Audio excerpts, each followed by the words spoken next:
नमस्कार, मैं हूं कमलेश। हेडलाइंस में आपका स्वागत है। खास खबरों पर चर्चा के लिए आज हमारे साथ मौजूद हैं जाने माने समाज सेवी, व्यवसायी और दैनिक मितान के प्रधान संपादक श्री छेदीलाल अग्रवाल जी। छेदी भैया, स्वागत है आपका कार्यक्रम में। आइए, फ्रंट पेज पर जो खबरें प्रमुखता से छापी गई, पहले उसकी जानकारी आपको दे दें। आज भी राजनीति और इजराइल हमास, ये प्रमुखता से अखबारों की सुर्खियां बना है। कांग्रेस के तैयार किए लोकतंत्र पर मोदी राज कर रहे, फिर भी गाली हमें ही, ये बात खरगे ने कही है। सुकमा महासमुंद में कांग्रेस अध्यक्ष की सभाएं, दोनों जगह प्रधानमंत्री पर तीखे वार। ब्रिटेन में पहली बार खालिस्तानी फंडिंग पर रोक, 50 अकाउंट फ्रीज। ऋषि सरकार की टास्क फोर्स की सख्ती, ये ब्रिटेन से खबर है।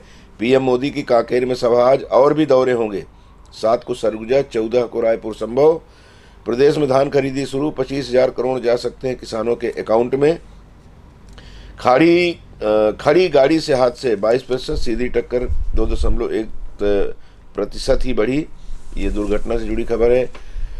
ताबड़तोड़ चुनावी जांच, 41 करोड़ की रिकॉर्ड जब्ती, व्यापारी ही ज़्यादा फंसे। इस हेडिंग से एक अखबार ने प्रमुखता से खबर छापी है। रायपुर से बीजापुर के 20 गांव के लोग 17 साल बाद इस बार गुजरेंगे इस पुल से और देंगे वोट। लोकतंत्र का ब्रिज नाम से एक खबर रायपुर से छपी है। मराठा आरक्षण, 16 साल की लड़की ने फांसी लगाई, युवक ने कुएं में जान दी।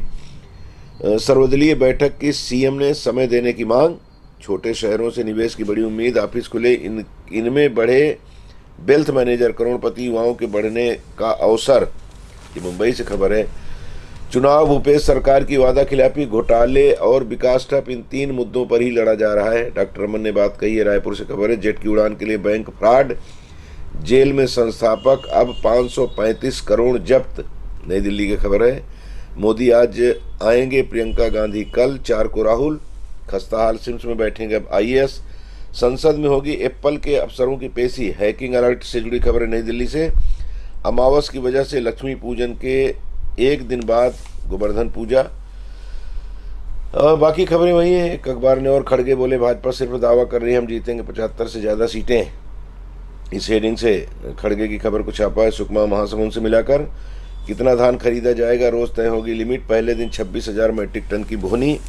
और इसके अलावा कुछ खबरें जो हम अखबार में नहीं देख पा रहे हैं, या अखबारों में छपी होगी, अंदर कहीं होगी, या जो अखबार मेरे सामने है उसमें वो खबर प्रमुखता से न ली गई हो। एक खबर केजरीवाल से जुड़ी हुई। कहा जा रहा है कि आज उनको ईडी ने बुलाया है और हो सकता है उनकी गिरफ्तारी हो जाए। इस खबर को भी प्रमुखता से अखबारों ने छापा है। मराठा आरक्षण वाली खबर हमने आपको बताई है। 2 और लोगों ने आत्महत्या कर ली है, जिसकी वजह से वहाँ मरने वालों की संख्या 27 हो गई है। गाजा शहर में इजरायली सेना घुस गई है। एंटी टैंक मिसाइल कमांडर को मार दिया गया है। 361 विदेशी नागरिक गाजा से मिस्र पहुंच गए हैं। और ये कहा जा रहा है कि इस मामले को लेकर दुनिया 2 धड़ों में बंट गई है। क्योंकि विदेश का मामला है तो सबसे पहले हम उसी की बात कर लें। जिस तरह के हालात निर्मित हो रहे हैं, बारंबार संकेत मिलता है, मन थोड़ा सा आध्यात्मिक होने के कारण उस तरफ भी जाता है कि कहीं नास्ट्रेदामस की भविष्यवाणी सच होने की ओर अग्रसर तो नहीं है। क्योंकि उन्होंने एक भविष्यवाणी की थी कि 2 धर्मों के बीच में भयंकर लड़ाई होगी और स्थिति ये बनेगी वो दोनों धर्म के लोग बड़ा नुकसान झेलेंगे। यहाँ तक कहा गया है, कुछ लोगों ने उनके कथन का अपने ढंग से उसका जो मायने निकाला है कि 2 धर्म के लोग समाप्त हो जाएंगे। और भारत की तरफ उनका इशारा है कि ये एक बड़ी शक्ति बन करके दुनिया के सामने उभरेगी। ये भविष्यवाणी है। और जो कुछ अभी इजराइल और हमास को लेकर के चल रहा है दुनिया में, उसमें संदेह वही हो रहा है कि कहीं ऐसा तो नहीं कि भविष्यवाणी सच होने की ओर अग्रसर है। छेदी भैया, ऐसा है, देखिए, धर्म तो एक ही है जी। यहूदी धर्म है। यहूद धर्म से समझ लो सुधारवादी धर्म बना ईसाई धर्म। ईसाई धर्म से सुधारवादी धर्म बना इस्लाम धर्म। जी। धर्म एक ही है, जगह भी एक ही है। जी। इजराइल से ही तीनों की उत्पत्ति हुई है। यरूशलेम से। जी। इजराइल आधा हिस्सा यरूशलेम का इजराइल के कब्जे में है, आधा हिस्सा फिलिस्तीन के कब्जे में है। जी। मतलब वहाँ आप लाइन खींचना चाहेंगे तो लाइन खींचना संभव नहीं है। जी जी। उसमें बहुत सारे ऐसे घर भी आ जाएंगे जो आधा इजराइल में आएगा, आधा फिलिस्तीन में आएगा। जी। पर दोनों का स्थानीय शासन अलग अलग है, दोनों का मैनेजमेंट अलग अलग है जी और लोगों की आवाजाही के लिए छूट है।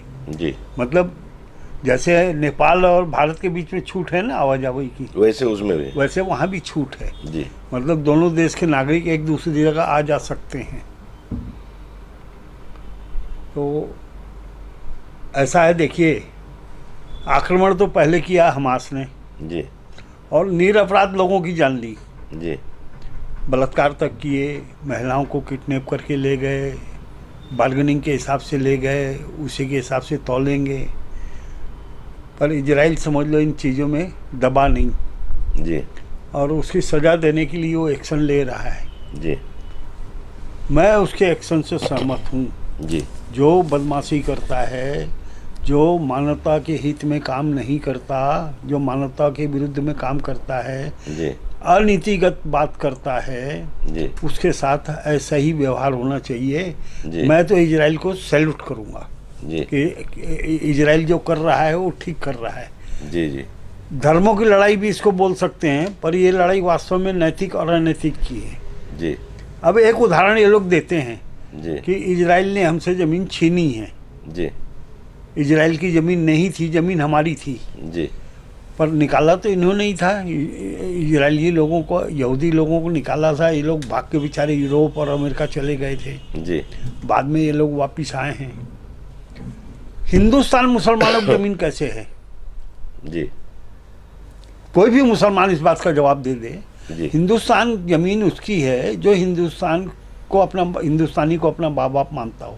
जी जी एक भी मुसलमान हिंदुस्तानी को अपना माँ बाप नहीं मानता हो। अपना माँ बाप मानता है बाबर को, जी अपना माँ बाप मानता है जी जी अजहर को। इजराइल की तरफ ही रहे अभी अपन हाँ। कि वहाँ जो विश्व युद्ध की संभावनाएं व्यक्त की जा रही है, शंका व्यक्त की जा रही है, नहीं होगा, जी नहीं होगा, नहीं होगा, क्योंकि दुनिया दो धड़े में बटी तो दिख रही है। नहीं, चीन नहीं, और वो रूस ठीक है। उसका साथ दे रहे हैं, भारत देखिए, मेरी दोनों के बात बीच सुनिए में ना, जी विश्व युद्ध होना होता तो यूक्रेन युद्ध के समय हो जाता। जी देखिए, नहीं वहाँ लेकिन धर्म नहीं था, यहाँ धर्म है। नहीं, कहाँ धर्म है?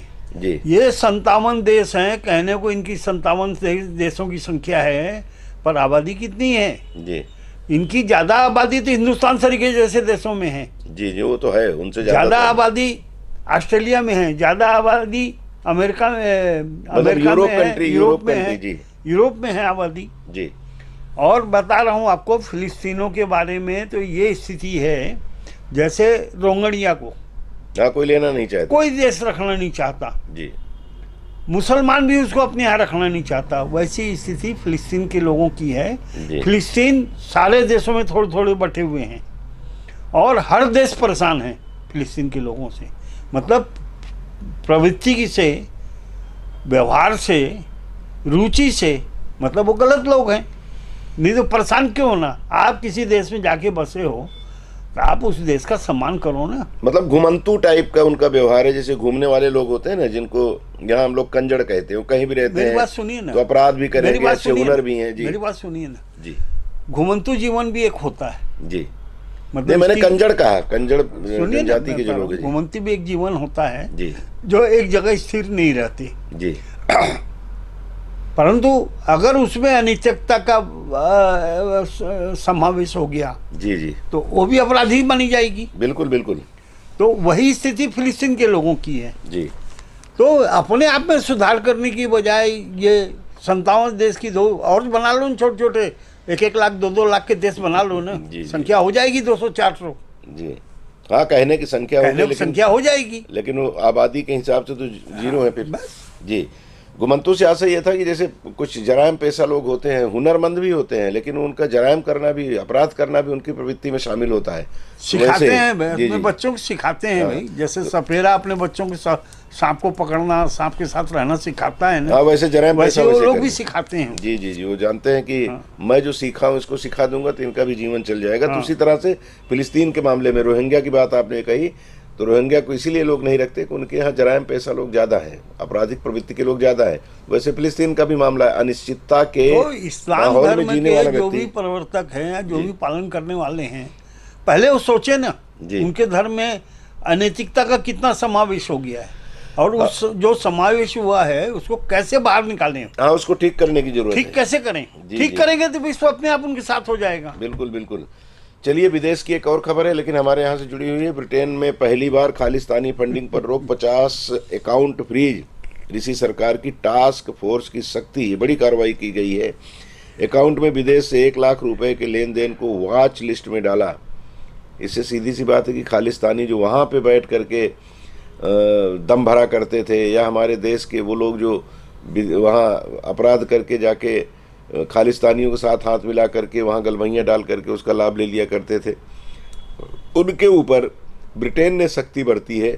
अब हो सकता है आगे चल के कनाडा भी सोचने पे विवश हो जाए कि खालिस्तान के समर्थक उनके देश को अस्थिर कर सकते हैं, इसलिए वो भी इस तरह का कोई कठोर कदम उठाएं। ऐसा है, देखिए 10 साल लग गए जी मोदी की कूटनीतिक जीत को हासिल होने में, 10 साल लग गए। जी 10 साल से न कनाडा सुन रहा था, न ब्रिटेन सुन रहा था, न यूरोप सुन रहा था, न अमेरिका सुन रहा था। जी भाई ये खालिस्तान राज्य के समर्थक नहीं हैं, जी ये आतंकवादी हैं।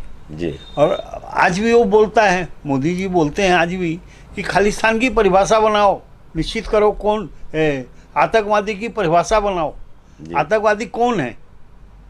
तो जैसे मेरी समझ है, आतंकवादी वो है जो निरपराध लोगों को मारता है। जी आतंकवादी जो है जो किसी प्रकार का भी गलत काम नहीं किया है उसको तकलीफ देता किसी है, देश को अस्थिर करने की कोशिश अस्थिर करता करने है। की कोशिश करता है, आतंकवादी वो है। जी आप नैतिकतापूर्ण काम करो, उसके बाद तो कोई दिक्कत ही नहीं है ना। जी। आप कितना ही भी गलत काम करोगे लोग आपका साथ देंगे। जी तो ब्रिटेन में जी ये G20 में जो मीटिंग हुई है, जी उस मीटिंग का असर है ये ब्रिटेन में जो कार्रवाई हुई है। बड़ी जीत है भारत की है। अगर खालिस्तानी फंडिंग आप पर ये रोक लग देख लो जाएगी। ना जी कि कनाडा में भी स्तर बदला है। जी उन्होंने खालिस्तानियों के सबके पोस्टर उतरवा दिए, जी वहाँ घूमते थे, अब एक भी नहीं घूमता। जी जी नहीं तो पहले बॉडीगार्ड लेके ऐसा घूमते थे जैसे राजा महाराजा हो, उस टाइप से घूमते थे। आज एक भी कनाडा में जो उस टाइप मारा से गया, घूमता नहीं। वो जो मारा गया था वहाँ के कनाडा के प्रधानमंत्री का जीजा टाइप घूमता था वहाँ, हाँ, कोई फर्क ही नहीं। तो दूसरा क्या है, जैसे निज्जर जी दूसरा क्या है उसमें जो फर्क पड़ा है, जी अभी उन्होंने 3-4 प्रदर्शन किए हैं, जी किसी में 5 आदमी, किसी में 7 आदमी, किसी में 10 आदमी इकट्ठे नहीं हो रहे हैं, तो समर्थन नहीं मिल रहा है। समर्थन नहीं मिल रहा है। मतलब जी। वो कड़ी टूट गई, जिस भी मोह जाल में इन्होंने फंसा के लोगों को अपने साथ जोड़ा था, जी वो कड़ी टूट गई समझ। उसमें एक चीज ये भी है भैया कि जो लग रहा है कि यहाँ पंजाब में या भारत में जो उनकी संपत्ति थी, उस संपत्ति को भी सीज करना शुरू कर दिया कर भारत दिए ने। ना, कर दिए तो ना। उनको समझ में आ गया कि अब हम कनाडा के होके रह जाएंगे, भारत हम नहीं जा सकते, ये हाँ, स्थिति निर्मित हो हाँ, जाएगी, जाएंगे तो अच्छा, गिरफ्तार हो वीजा बंद कर दिया, अभी एक प्रकार का वीजा चालू किया है देना। जाएंगे। हाँ, उसको भी संख्या कम रहेगी उसकी। हाँ, संख्या कम रहेगी, जी। परंतु वो छानबीन करके देंगे, समझ लो वीजा। हाँ, कुल मिलाकर अब वो जो बात कही जाती थी, हम भाजपा कांग्रेस की बात नहीं करते, भारत के प्रधानमंत्री ने एक बात कही थी कि हम आंखें दिखा करके बात करेंगे, आंखें उठा के बात करेंगे, वो स्थिति में हम हैं। वो स्थिति में खड़े हो गए। भारत की बात कर रहा हूँ मैं, वो प्रधानमंत्री भारत के हैं। हाँ, वो नहीं तो कई बार होता है नरेंद्र मोदी जी ने ऐसा किया, नरेंद्र मोदी थे लेकिन प्रधानमंत्री के रूप में उन्होंने किया। 140 करोड़ लोगों का प्रतिनिधित्व करने वाले प्रधानमंत्री ने बात कही है, वो ताकत का एहसास कराएं, ये कहा जा सकता है। चलिए एक और खबर पर हम थोड़ी चर्चा कर लें। मराठा आरक्षण को लेकर के पता नहीं अभी तक कितनी जानें हमारे देश में गई हैं। बीपी सिंह की सरकार थी तो उस समय उन्होंने जो पिछड़े वर्ग के लिए वो एक आयोग की मांग स्वीकार कर ली थी। उसके बाद फिर आरक्षण के विरोध में क्या हुआ था हम लोगों ने देखा है, उसको, उस मंजर को अपनी आंखों से, और उसका दुष्परिणाम भारत ने झेला था। आरक्षण शब्द का जहां मामला आता है वहां लोगों की भौहें तन जाती हैं, विशेष करके उन लोगों की जो सवर्ण है। उनको लगता है कि आरक्षण को ख़त्म करना चाहिए, क्योंकि सवर्णों में भी बहुत सारे लोग ऐसे हैं जो बीपीएल में आते हैं, लेकिन उसको भी किनारे कर दे। जब आरक्षण की मांग शुरू हो जाती है कहीं और से, चाहे राजस्थान हो, राजस्थान में भी जाटों ने खूब आंदोलन किया। अब मराठा मांग कर रहे हैं। महाराष्ट्र में 27 लोगों की जान जा चुकी है। कल वहाँ के मुख्यमंत्री शिंदे ने सब लोगों को बुलाया, शरद पवार सरीखे लोग भी वहाँ आए, लेकिन उद्धव ठाकरे को नहीं बुलाया गया। तो वो अलग बात है, राजनीति है। उनने मांग की है कि आप हमें थोड़ा समय दो, हम इसको ठीक करेंगे। ये अचानक आंदोलन का शुरू होना और उसके बाद उसको मुकाम तक ले जाने की कोशिश करना, इसमें कहीं कुछ राजनीतिक बू भी आ रही है आपको? नहीं, इसका सबका कारण है चुनाव। जी हाँ, वही कह रहा था जी। तो चुनाव आता है तो लोगों को लगता है, चाहे कर्मचारी हो, चाहे पब्लिक हो, जी चाहे कोई भी संगठन हो, उसको लगता है अभी हम अपनी मांग को ताकत के साथ उठाएंगे तो मान ली जाएगी, स्वीकार हो जाएगी। होती भी है। जी जी। बहुत सारी मांगे जो पूरी ताकत से दम से उठाई जाती हैं और स्वीकार भी की जाती हैं, बदलाव भी होता है वैसा। ये अलग चीज़ है। मैं आरक्षण पर कुछ बोलना चाहता हूँ जी। मैं बहुत दिन से आरक्षण पर विचार कर रहा हूँ जी। अब विचार करने के बाद मैं इसका निष्कर्ष पर पहुँचता हूँ कि आरक्षण तो दोषपूर्ण है ही। आज भी 50% से ज़्यादा जिनको आरक्षण का लाभ मिलना चाहिए लाभान्वित नहीं है। जिसको मिल गया उसी का परिवार ले रहा है। हाँ, तो इसमें सुधार की पर्याप्त जरूरत है जी। और सुधार क्या करना चाहिए? जैसे आपको एक उदाहरण दिया कि जैसे हरिजन कोटे में, या क्या बोलना चाहिए, शेड्यूल कास्ट जी, अनुसूचित जाति, अनुसूचित, हाँ, असंसदीय है, अनुसूचित जाति, अनुसूचित जाति में जी मान लो 100 जाति हैं जी। 100 जाति की संख्या के हिसाब से आप आरक्षण दे दो सबको जी। मतलब यानी आप उसका हवाला ही मत दो, जिसको आरक्षण मिला ठीक, नहीं मिला ठीक नहीं, ये है। और आरक्षण की परिधि ये कर दो कि 3 पीढ़ी तक ही मिलेगा जी। 3 पीढ़ी के बाद आप सामान्य वाली श्रेणी में चले जाओगे जी। वैसी सामान्य में फिर कोई दूसरा जा नहीं सकेगा जी। सामान्य के लिए भी रिजर्व कर दो आप जी। सामान्य में सामान्य आदमी ही खड़ा होगा और उसमें भी जातिगत आरक्षण कर दो। जिस जाति की जितनी संख्या है उस हिसाब से उसको आरक्षण दे दो। मतलब आप पक्षधर हैं कि जात के आधार पर जनगणना? हाँ बिल्कुल, ये जाति की गणना करने में कोई बुराई नहीं है जी। अभी जिस भी कारण से राजनीति पक्ष वाले हैं, राजनीति विरोध वाले हैं जी, ये जिस भी कारण से बोल रहे हैं, पर मैं बोलता हूँ जातिगत गणना करने में कोई बुराई नहीं है। जी जी जी जी। आरक्षण के मामले को लेकर के खैर बहुत सारे मत हैं लोगों के। क्रीमी लेयर में ले आए पिछड़े वर्ग के लोगों नहीं को। नहीं, ये पत्तों का इलाज है जी। देखिए, जड़ का इलाज नहीं है। जड़ का इलाज नहीं है। देखिए आरक्षण आप क्यों दे रहे हो जी, उसकी थीम क्या है जी। उसकी थीम ये है कि जो दबा कुचला आदमी है उसको लाभ मिले, वो उठे, जी।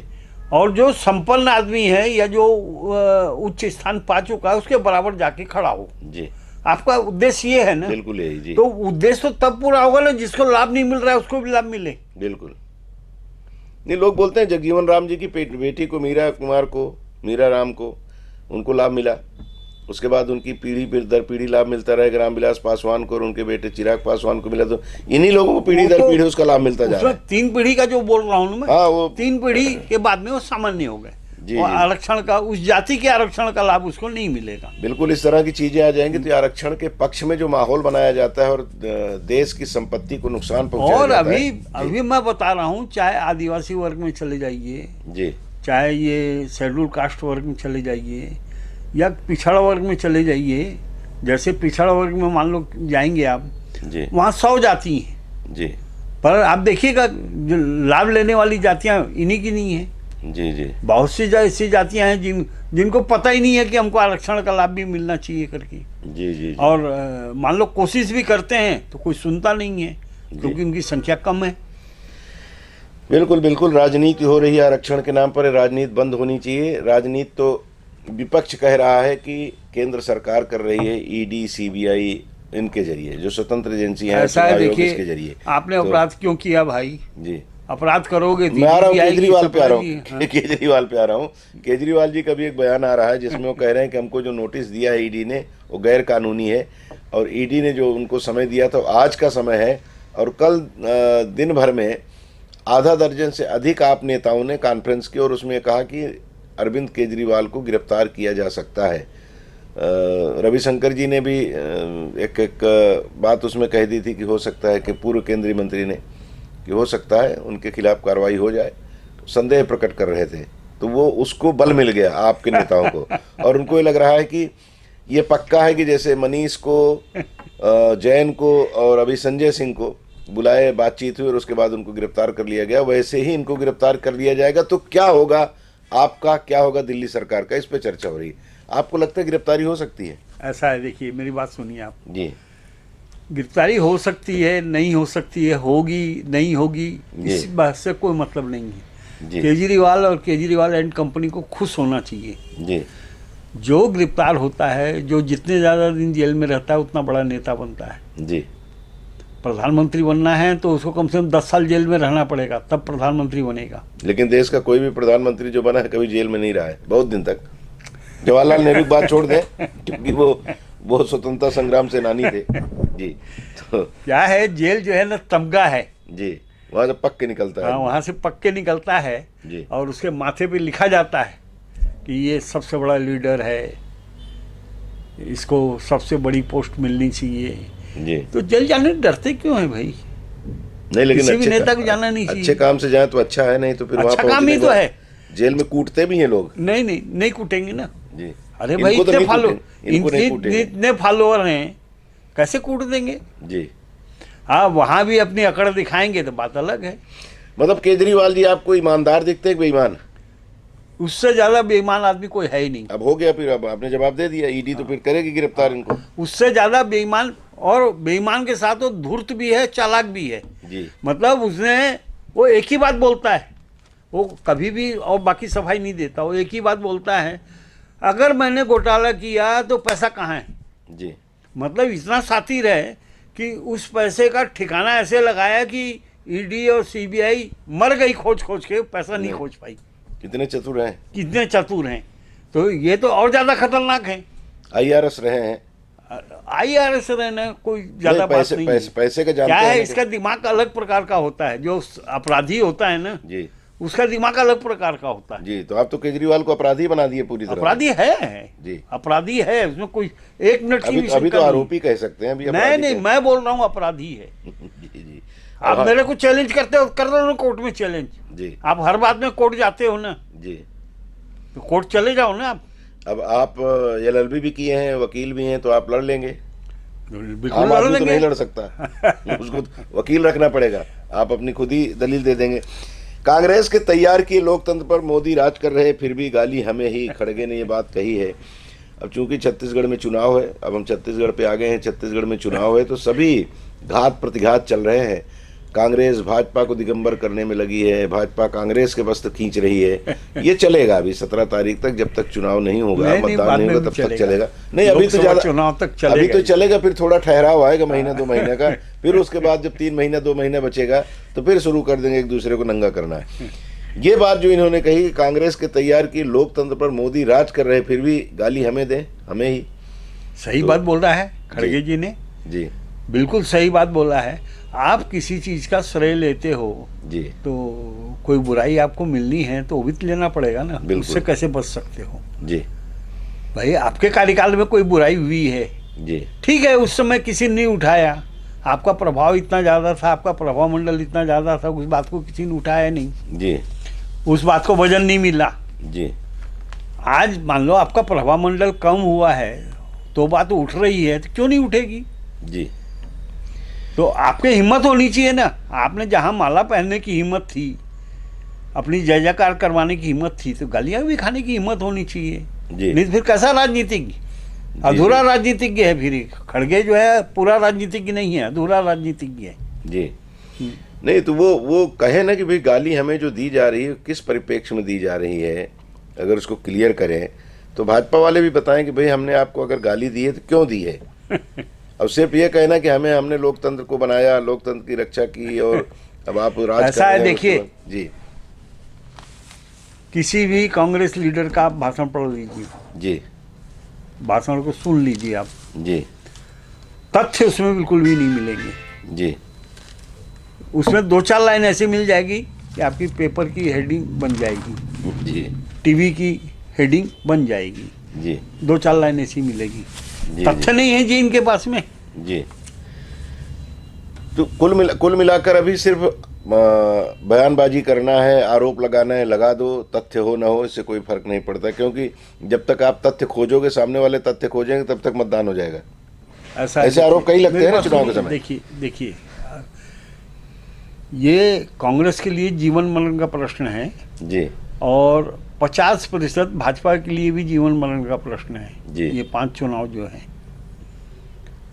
अभी ध्यान में नहीं आ रहा है कौन सी टीवी में था, ओपिनियन पोल बता रहा था जी और पिछले 1 महीने से मैं ओपिनियन पोल देख रहा हूँ। जी मध्य प्रदेश में कभी 5 सीट भाजपा आगे निकल आती है, कभी कांग्रेस 5 सीट आगे निकल आती है। जी। राजस्थान में जरूर 30-40 सीट का अंतर है। तो आप भाजपा को आगे बता रहे हैं कांग्रेस को? कहाँ? राजस्थान में। राजस्थान में भाजपा को क्लियर कट मेजॉरिटी बता रहे हैं जी। और छत्तीसगढ़ में क्लियर कट कांग्रेस की मेजॉरिटी है। मतलब कितना अंतर बता रहे हैं लगभग? अंतर तो छत्तीसगढ़ में ज़्यादा है। अच्छा, मतलब कुल मिला के कांग्रेस की सरकार बनेगी, ऐसा संकेत है? बनेगी अगर ऐसी कोई घटना नहीं घट गई जी, ऐसी कोई स्थिति नहीं बन गई जी, कि वो सरकार बनने में चूक हो। जी। अभी क्या है जो समझ रहा हूँ जी। अभी चुनाव जो है मुद्दे पे नहीं हो रहे हैं जी, भावनाओं के ऊपर चुनाव हो रहे हैं, मुफ्त बांटने पे हो रहे हैं, मुफ्त बांटने पे चुनाव हो रहे हैं। जी। और ये समझ लो अब धीरे धीरे करके चरम सीमा पे पहुंच रहा है। जी। चरम सीमा पे पहुंच रहा है मतलब या तो कानूनन कोई रोक लगेगी इस पे या जनता ही पूछोगे भाई हमारा ही पैसा तो बांट रहे हो तुम। जी, जी, जी। यानी घर से बांट रहे हो क्या पैसे? जो कहा जाता है पाप का घड़ा फूटेगा, तो ऐसे ही होगा तो जब लोग बोलना शुरू ये कर बात दें। और हो सकता है कि ये बात इतनी तीव्र हो जाए अभी जो स्थिति है उस स्थिति में। अब कांग्रेस तो छत्तीसगढ़ में जीतने की स्थिति में है, उसके बाद समझ लो रोज एक नई घोषणाएं कर रही है। जी, जी। रोज नई एक घोषणाएं कर रही है। मेरे ख्याल से 15 से ऊपर तो घोषणाएं कर चुकी है।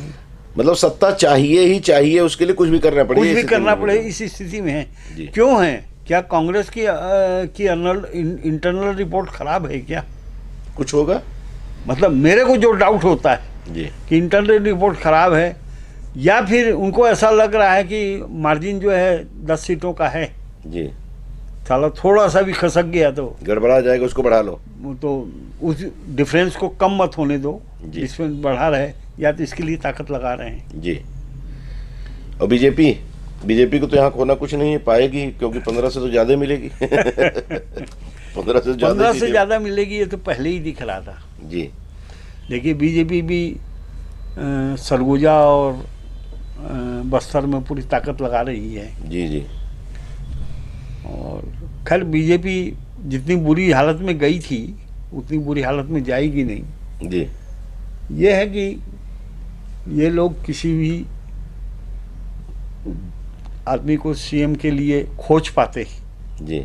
हालांकि मेरे ख्याल से कांग्रेस ने भी घोषित नहीं किया है सीएम का। नहीं घोषित किए हैं वो मतलब बिना नाम के लड़ रहे हैं वो भी। हाँ, उसमें संकेत यही मिल रहा है कि हो सकता है सिंहदेव को अगली बार बनाए, इस तरह की बातें भी आ रही हैं। नहीं, अगर ये संकेत मिल रहा है तो कांग्रेस डमाडोल हो गई। अब ये मान लो आप। जी। क्या है, बाबा जो है ना सच में बाबा है वो। इतना नरम आदमी राजनीति नहीं कर सकता।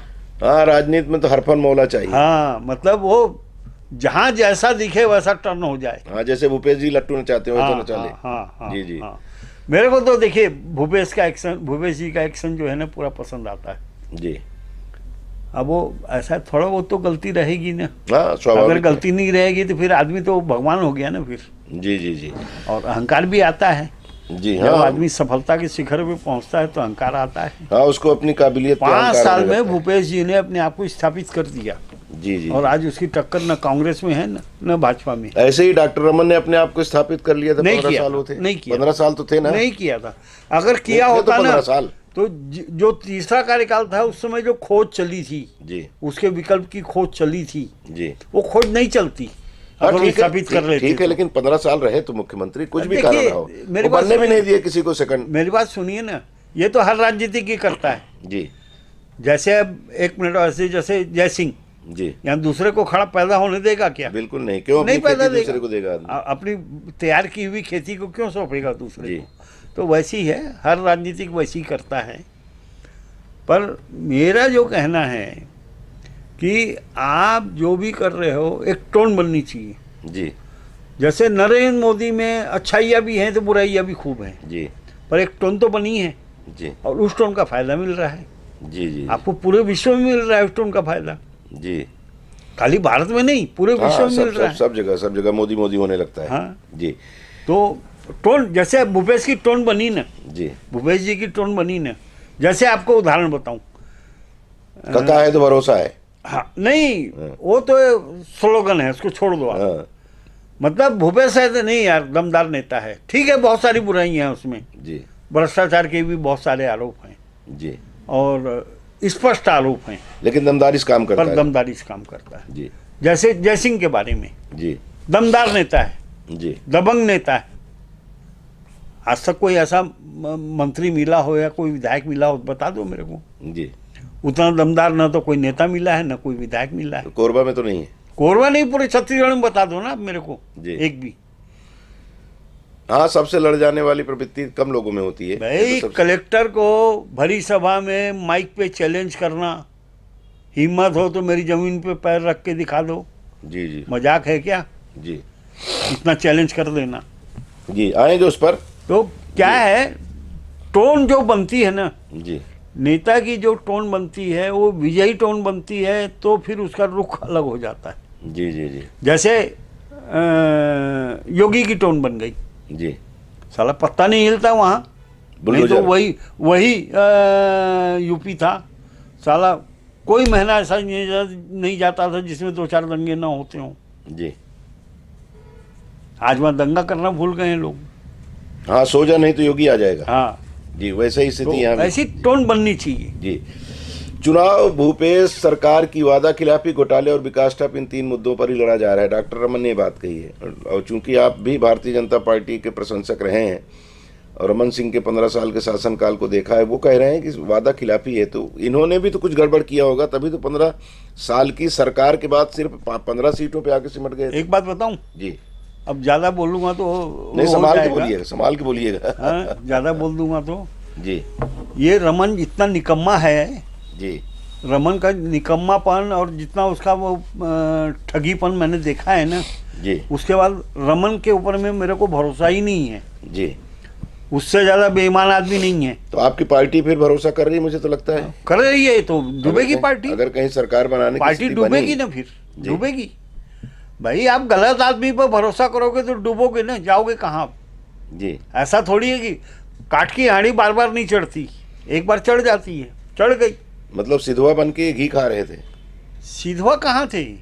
नहीं, चेहरे में बड़ी सौम्यता। नहीं, कोई सौम्यता नहीं कि खाली सिधवा के नाम से यही बोल सकते हो कि ये चुप, जी ना हाँ बोलते थे ना बोलते थे। मतलब इसके चेहरा देख के आप ये नहीं लगा सकते थे ये प्लस में है कि माइनस में है। मतलब कलाकार, कलाकार, अच्छे कलाकार रहे 15 साल। तो कलाकार के शुरू हवाले में 5 साल तो ठीक थे थोड़ा सा, जी जी उस समय जनहित का काम ही ध्यान में था। जी जी बाद में तो ये सब चमचों के चक्कर में घुस गए। जी जी और मैं तो पॉलिसी की बात करने के लिए तैयार हूँ। जी आ जाए रमन सामने मेरे, जी मैं रमन से बात करूंगा, पॉलिसी की बात करूंगा। जी जी जी। उन्होंने धज्जियां उड़ा दी भाजपा की पॉलिसी की। चलिए, कभी अगर इस चुनाव के दरमियान वो आएंगे और हम लोगों से मुलाकात होगी तो जरूर मतलब बात कहेंगे। जी डॉक्टर रमन ने भाजपा की जो पॉलिसी थी उसकी धज्जियां उड़ा दी। जी आ जाए रमन, मैं बात करने के लिए तैयार हूँ। और मेरी बात का जवाब दे देगा तो जो मेरे को कहेगा वो मैं करने के लिए तैयार हूँ। जी। उसकी टांग के नीचे से निकल जाऊंगा मैं।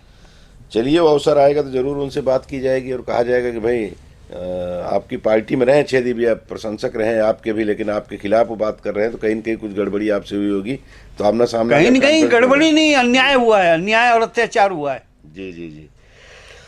चलिए, कोरबा को रुख करते हैं। गली कूचे से भी घुसना नामुमकिन, अब तक 1 करोड़ के आभूषण व नगद पुलिस ने किए जब्त। आचार संहिता लगने के बाद से लेकर अब तक की कार्रवाई। एक अखबार की पहली खबर। दिल्ली में होगी JBCCI 11 मानकीकरण समिति की बैठक। नवविवाहिता ने घर में लगाई फांसी, जांच में जुटी पुलिस। प्रेक्षक ने किया स्ट्रांग रूम का निरीक्षण। ये चुनाव से जुड़ी खबर है। संपत्ति के मामले में मंत्री जयसिंह से ज़्यादा विशाल केलकर, 2 विधायकों की संपत्ति घट गई, हारे उम्मीदवारों की बढ़ी। ये पहली खबर एक अखबार की। आसमान में बादल छाने से रात के तापमान में इजाफा। बाकी खबरें ऐसी छोटी छोटी हैं। संपत्ति के मामले में मंत्री जयसिंह से ज़्यादा विशाल केलकर। जब अब व्यवस्था ऐसी चुनाव आयोग ने कर दी है कि आपको अपनी संपत्ति का पूरा ब्यौरा देना पड़ेगा। आपराधिक मामले दर्ज हैं तो उसका भी ब्यौरा आपको देना है और अखबारों में और चैनल में उसको प्रकाशित भी कराना है। तो अब ये पता लगने लगा है कि हकीकत में किसके नाम पे कितनी प्रॉपर्टी है। लेकिन उसमें भी लोग टीका टिप्पणी करने लगे हैं कि शपथ पत्र देने के बाद भी ये लोग गलत शपथ पत्र दे देते हैं। कोई पीछे पड़े तो पता लगा कि 10% ही संपत्ति की घोषणा की गई है, बाकी को छिपा लिया गया। क्या ऐसा संभव है? नहीं है, वो जो छिपाई गई है वो बेनामी संपत्ति है। जी, वो तो बेनामी है, उसमें क्या तो क्लेम कर उसको आप कुछ सिद्ध करने के लिए ईडी को घुसाना पड़ेगा। जी, बिना ईडी के वो संपत्ति निकलेगी नहीं। जी जी। और रिटर्न में जो दिया जाता है, इनकम टैक्स के रिटर्न में जो आपने घोषित कर रखा है जी, वही दिया जाता है। तो ये जो संपत्ति लोग बता रहे हैं अपनी, क्या आपको यकीन होता है कितनी संपत्ति? जयराम उइके के पास कुल 2,27,75,371 रुपए की संपत्ति, उनके हाथ में नकदी रकम 1 लाख रुपए है। 1 लाख में चुनाव लड़ लेंगे? ऐसा है, देखिए,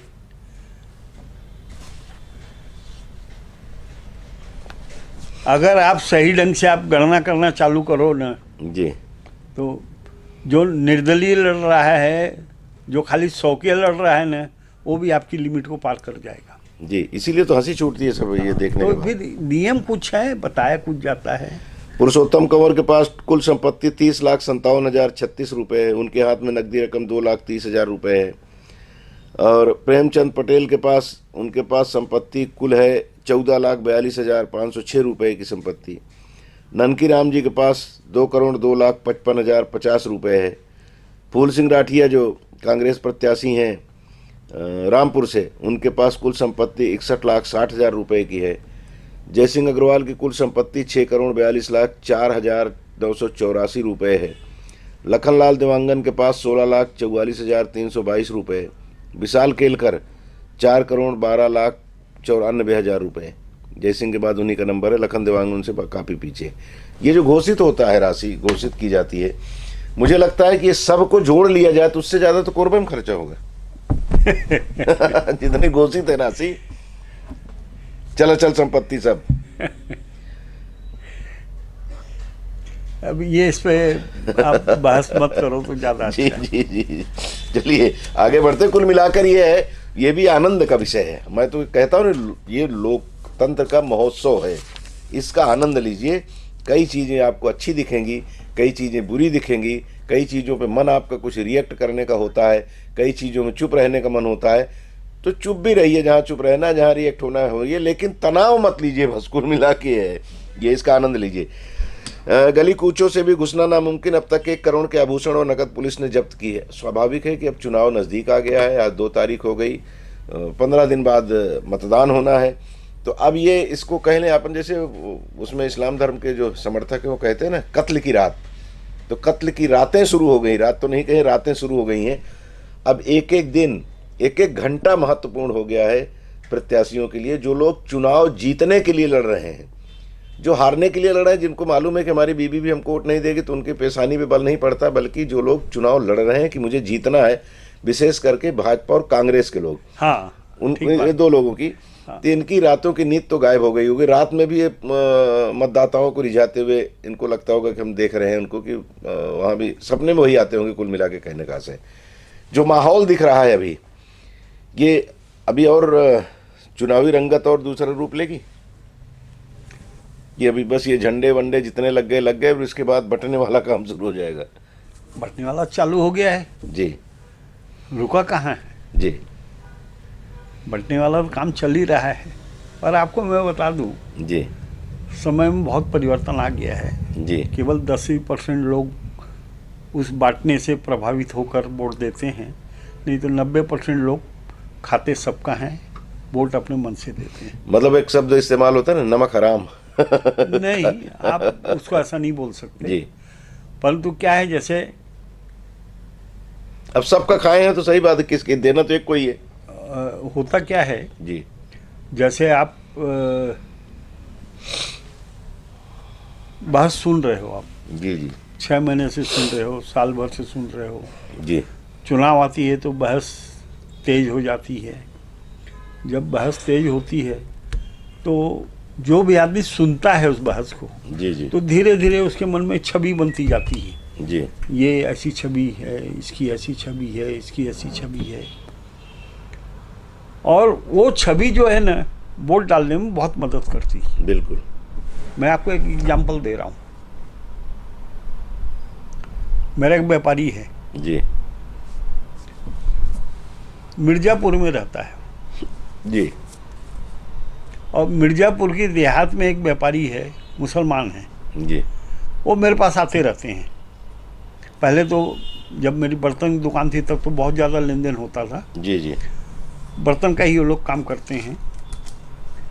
और अब मेरी दुकान नहीं है, पर मेरे भाइयों की दुकान है, तो मुलाकात होती रहती है। जी जब यूपी में चुनाव चल रहा था जी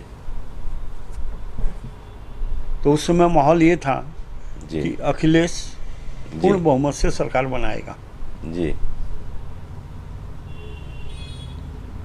तो अखिलेश पूर्ण बहुमत से सरकार बनाएगा और भाजपा बेचैन थी।